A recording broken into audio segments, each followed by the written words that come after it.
Jodie Stanley, who's the International Services and Language Access Coordinator for the City of Greensboro, where she manages the Language Access Program and implements the city's bilingual pay incentive policy and the Greensboro Speaks program. She also helped to develop and now co-manages the Municipal Language Access Network, a national network for language access coordinators across the U.S. And today, Jodie will talk about how the City of Greensboro created and now uses a bilingual pay differential policy for staff. So yeah, as Susan said, I do manage international services and language access for the City of Greensboro. I was born and raised in Bolivia, South America. As of last year, I was Bolivian, Canadian, and then I became a U.S. citizen as well. So I've navigated immigration, I speak Spanish, and I understand what it feels like to not belong. So this job is very closely tied to who I am as a person. I'm really passionate about it. And I'm particularly passionate about language access and happy to share a little bit about our brand new within the last 3 years, bilingual pay incentive program. You're going to find that I come at this from a government perspective. That is who I work for. So that is the perspective I'll share. What I share today is very focused on municipalities. So what I'm going to share is pretty standard for other municipalities. Is it best practice? No. And those of you that work in medical and legal fields are going to find that we are lacking. And that is the case across the country. I can tell you that, but we are striving for language justice in many ways. We're trying to push the envelope where we are. But what we have today is a starting point. And sometimes you have to do the best you can with what you have, right? Whether it's resources or support or community partnerships, you start where you are. So I want to talk a little bit about, let me see if I can get this thing to advance here. The size of your city can impact what you can do and how. So I want to share Greensboro is the third largest city in North Carolina. We have 300,000 residents. We're just behind Raleigh and Charlotte. We're a smallish city, but we do have a lot of great community support, and we have a decent amount of funding, and we have leadership support behind us. So we're able to have that flexibility of a small city, but some of the resources that we've allocated towards language access, excuse me, are pretty amazing as well. So I'm excited. We're known for our civil rights, role in the civil rights movement.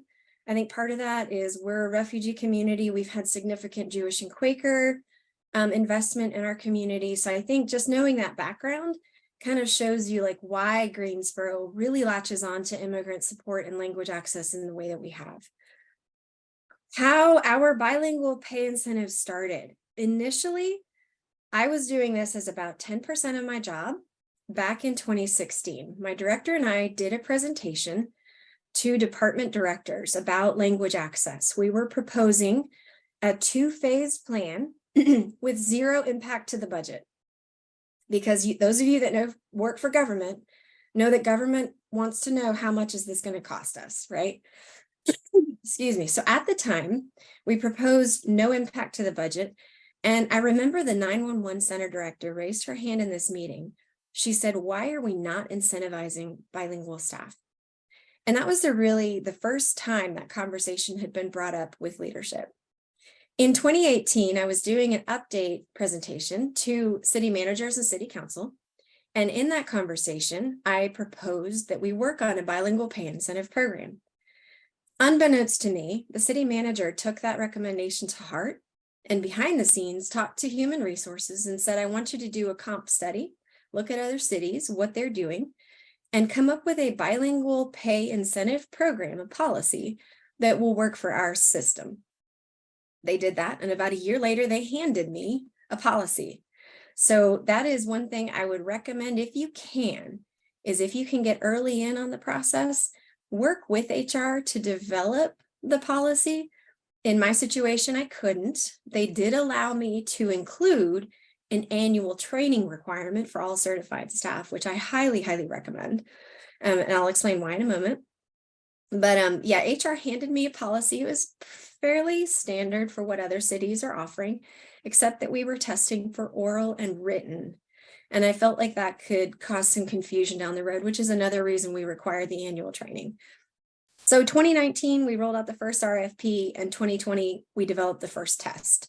So just to show you, it took us 4 years from the first conversation to execution. It took us that long, and we've only had it in place for 3. So I just want to encourage those of you out there that are working on this, don't give up. It can take some time, and I'm sorry, there's a lot of red tape when you're working with government, but tenacity goes a long way. These were our reasons. We've already covered some of these today, so I won't spend a lot of time, but were we equitably incentivizing our staff who were bringing an extra skill set to the table? The answer was no, and we had to correct that. Governments are very concerned about liability, and understanding your audience is part of knowing how to sell something, right? So understanding that government staff and government leaders are concerned about liability, if you can focus on this or explain how it could impact their bottom line, impact, their ability to take accountability for a situation, then you know you have a captive audience. So liability was a concern for leaders. Retention was a huge concern for human resources. They were behind it all the way, especially for police and fire. There was a lot of turnover with police and fire. So when we talked about retention, we got their attention. They were hearing us at that point. And then of course, compliance. Primarily municipalities are concerned about compliance with Title VI of the Civil Rights Act of 1964. So for those of you that want to know more, happy to share, or I want to move through this pretty quickly. So how the bilingual pay incentive works, it starts with an application. So it's not on this screen here. The employee has to fill out a form with simple information, contact info. Then they have to write a paragraph explaining how they use their language skills in their everyday job. We are not incentivizing managers or people at high levels that don't actually use their skill sets. The policy prioritizes people who are using their skill set every day. We test for oral and written. We use ACTFL standards. So the best description, I would say, probably group 4, Bella, of your category are the only people we are incentivizing. They have to retest every 3 years. They have to recertify. All of the scheduling and management of this program is done by me. HR really doesn't do anything other than update their payroll code. I handle everything. And testing is done by a professional with experience in teaching, translation, interpretation. And what's not listed here is our testing agency also has to have test development and assessment experience. So we were really lucky to find a local provider who does all of these things and has 20+ years of experience. So as far as compensation, they do have to undergo an annual review with human resources. This is just, we lay eyes on the list and make sure that everybody's still doing what they say they're doing. Oral only, if they only pass the oral test, it's $1,500 per year. If they pass both tests, it's $2,500 per year. This is not how the program started. It was much less than this. Oral only was $500 per year. Oral and written was $1,500. It was increased by City Council for political reasons. Happy to share that at a later date. There are so many stories around this that I could share, but we're limited with time today. So training content, this is actually where I want to spend a little bit of time, because this training has really made our program, taken it to the next level. What I found in serving as a bilingual staff member and in testing bilingual staff and in training them is that it's hard for us to really get a good sense of where we sit within the fluency spectrum.